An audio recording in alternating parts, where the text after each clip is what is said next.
अस्सलामुअलैकुम। Kitchen with Shaheen aunty में मैं आप सबको खुश आमदीद कहती हूँ। आज मैं अपने किचन में बहुत ही मज़ेदार चटपटा खड़े मसाले का गोश्त बना रही हूँ। बहुत मज़े का ये गोश्त बनता है, ज़रूर इस रेसिपी को ट्राई कीजिएगा। इसके लिए मैंने 1 किलो बीफ लिया है। गोश्त को मैंने हड्डी के साथ और थोड़ा चिकना वाला गोश्त लिया है, इससे ये ज़्यादा जायकेदार बनता है। मैं इसे बीफ से बना रही हूँ, आप इसे मटन से भी बना सकते हैं। तो चलिए इस मज़ेदार रेसिपी को बनाना शुरू करते हैं। हम खड़े मसाले का गोश्त बना रहे हैं, तो इसके लिए हम अदरक लहसुन को कूट लेते हैं। ये 2 इंच अदरक लिए मैंने, जिसे छोटे टुकड़ों में काट लिया है। 10 से 12 मैंने लहसुन की कलियाँ ली हैं। ये देसी लहसुन है। जब आप इसके अंदर कोटा हुआ अदरक लहसुन डालेंगे तो उसकी बहुत अच्छी खुशबू और जायका आएगा। इसे मैं मोटा मोटा सा कूट लेती हूँ।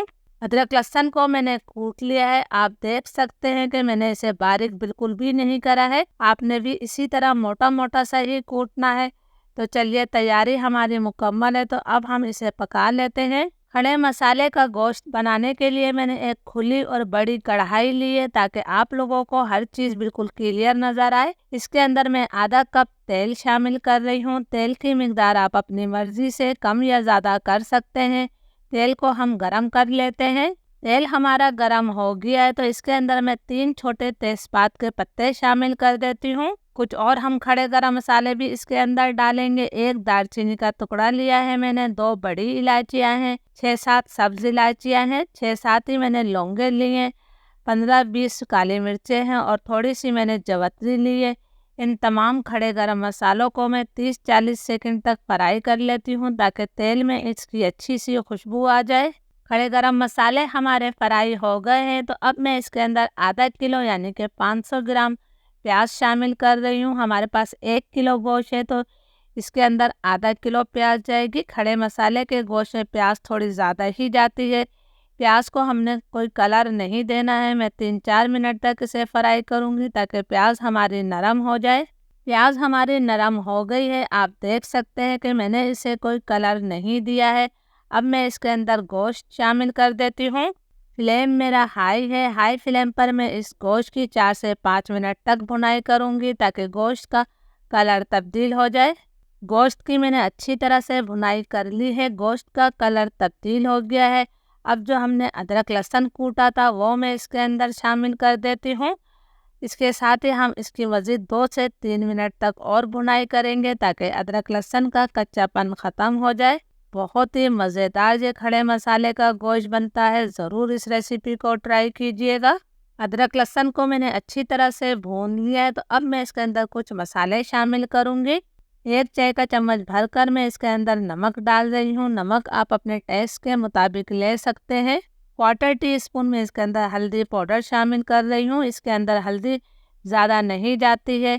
इसके साथ ही मैंने 8 से 10 सूखी वाली लंबी मिर्चें ली थी और इन्हें तोड़ लिया है। आप इसकी जगह गोल वाली मिर्चें भी ले सकते हैं और मिर्चें अपने टेस्ट के मुताबिक भी ले सकते हैं। इन तमाम चीज़ों को मैं मिक्स करते हुए मज़ीद 1 मिनट तक भून लेती हूँ, ताकि हल्दी का कच्चापन भी ख़त्म हो जाए। 1-1.5 मिनट तक मैंने मसाले की अच्छी तरह से भुनाई कर ली है। तो अब हमने इसके अंदर गोश्त गलाने के लिए पानी शामिल करना है। मेरा बीफ का गोश्त है, तो मैं इसके अंदर 3 गिलास पानी शामिल कर रही हूँ। आप अपने गोश्त के लिहाज से पानी डाल सकते हैं। इसको हमने हल्का सा मिक्स कर देना है। फ्लेम अब मैं लो टू मीडियम करूँगी।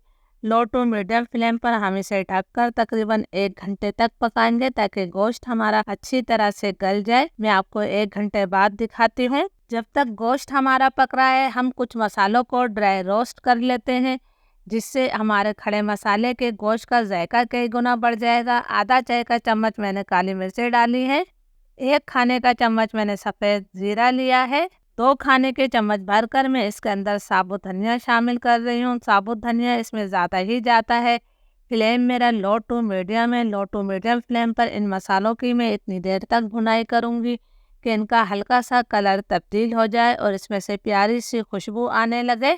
मसालों का कलर तब्दील हो गया है और इसमें से बहुत ही प्यारी खुशबू आ रही है। मैं इसे प्लेट में निकाल लूंगी। जब ये थोड़ा ठंडे हो जाएंगे तो इसका हमने दरदरा सा पाउडर बना लेना है। गोश्त को पकते हुए तकरीबन 1 घंटा हो गया है। गोश्त मैंने चेक किया है, गोश्त हमारा बहुत अच्छी तरह से गल गया है, लेकिन अभी इसके अंदर थोड़ा पानी बाकी है। तो फ्लेम में मीडियम टू हाई कर रही हूँ।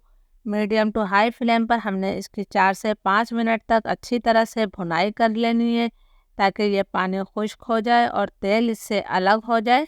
गोश्त का पानी खुश्क हो गया है और तेल इससे अलग हो गया है। जो हमने इसके अंदर प्याज शामिल करी थी वो मसाले का हिस्सा बन गई है। अब मैं इसके अंदर वो मसाला डालूंगी जिसे हमने ड्राई रोस्ट कर कर मोटा मोटा सा कूट लिया है। यह आपने इसी वक्त शामिल करना है, इस तरह इसकी बहुत अच्छी खुशबू आएगी।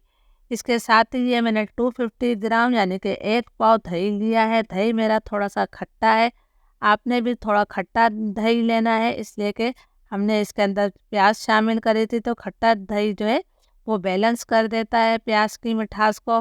दही डालकर मैं इसकी मज़ीद इतनी देर तक भुनाई करूँगी कि दही का पानी खुश्क हो जाए और तेल इससे अलग हो जाए। दही का पानी खुश्क हो गया है और तेल इससे अलग हो गया है। तो अब हमने इसके अंदर 3 मोटी कटी हुई हरी मिर्चें शामिल कर देनी है। ये हरी मिर्चें ज़्यादा तेज़ वाली नहीं है। इसके साथ ही 1 मुट्ठी मैंने बारीक कटा हुआ हरा धनिया शामिल कर दिया है। इसको भी हमने अच्छी तरह से मिक्स कर लेना है। प्लीज़ अगर आप लोगों को वीडियो अच्छी लगी है तो एक लाइक ज़रूर कीजिएगा, ताकि मेरी हौसला अफजाई हो सके। ये तमाम चीज़ों को मैंने अच्छी तरह से मिक्स कर दिया है। फ्लेम में अब बिल्कुल लो कर रही हूँ। लो फ्लेम पर हमने इसे मज़ीद 2 मिनट का दम दे देना है। 2 मिनट हो गए हैं, चूल्हा मैंने बंद कर दिया है। हमारा बहुत ही लजीज खड़े मसाले का गोश्त तैयार है। आप इसे अपनी फैमिली के लिए बनाएं या अपने मेहमानों के लिए, यकीन करें सब उंगलियां चाट जाएंगे। ये इतने मज़े का बनता है। ज़रूर ट्राई कीजिएगा और मुझे कमेंट्स करके ज़रूर बताइएगा। इजाज़त दीजिए, अल्लाह हाफिज़।